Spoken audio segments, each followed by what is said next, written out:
good, bud? Yeah, good. Lenny's coming in. Yes.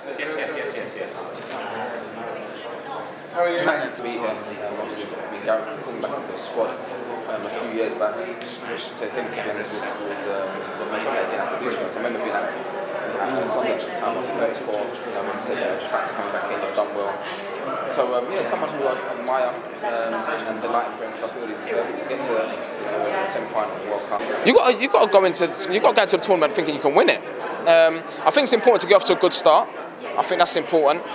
In terms of confidence, I think it'll help the group. And I think if we do that, win the group, get off to a good start, and then we see what happens. But obviously, to win a major tournament, at some point you have to play one of all the best teams anyway. So, but get off to a good start, and then we'll see. England's World Cup chances are we get out of the group, and then it depends on the draw. Quarterfinals, I believe, could be France. That could go horribly wrong. France, one of the best teams in the world. Who knows? Get out of the group. That's all you can ask for, and then you need a little bit of luck and go from there. Yeah, England in the World Cup. You look at it and you think, well, what would be a success? And I think quarter-final, semi-final. But when you get to those sort of stages, you need luck. And hopefully we've got that. We've got a great squad. There's no doubt about it, and it's ready. There's no excuse of being tired at the end of the season because it's midway through. So yeah, I'm really looking forward to it, and I think we've got a great chance. I think that's the exact word, isn't it? Who was it? Someone called him an alien, saying like that. It's just like, it's frightening to see what he's got physically and how comfortable in front of goal he is. He scores all sorts of goals. The numbers, even before he came to the Premier League, was like.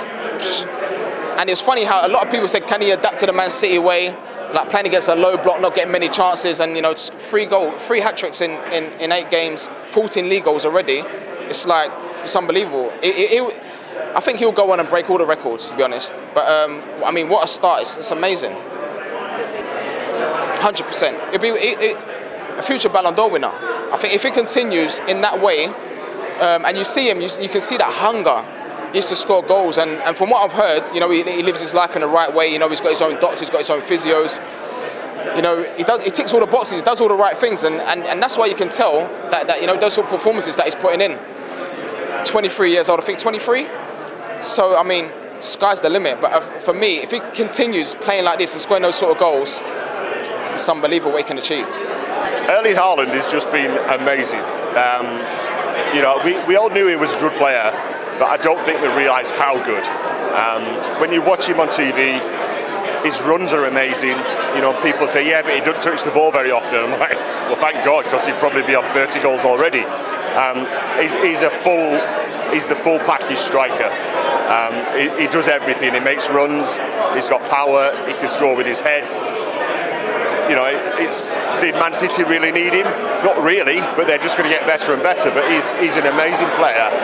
And he's a player that I would tell kids to watch, because not just the work that he does on the ball, but the work he does off the ball as well. His runs are amazing. So yeah, he's a real quality player. And what is he, 22, 23? It's like... When you think of players that you would like to see as ultimately a football supporter, Erling Haaland is that one player that you hope that you see in the Premier League, and for all these English fans seeing them, obviously for a lot of opposition players and supporters, they must be in fear of him, going for the 3 games that he's gone and the 3 hat-tricks. But as a striker, just to see, it's not only the goals that I look at and think that they're amazing, the amount of the ratio that he's got at the minute, it's also his movement and making sure that he gets in them positions to be on the end of it. It's obviously good that he's got people like Kevin De Bruyne, Bernardo Silva and Phil Foden behind him able to supply the ammunition, but it's just a pleasure to be able to see him in this country doing what I knew, as a former centre forward, that he could achieve.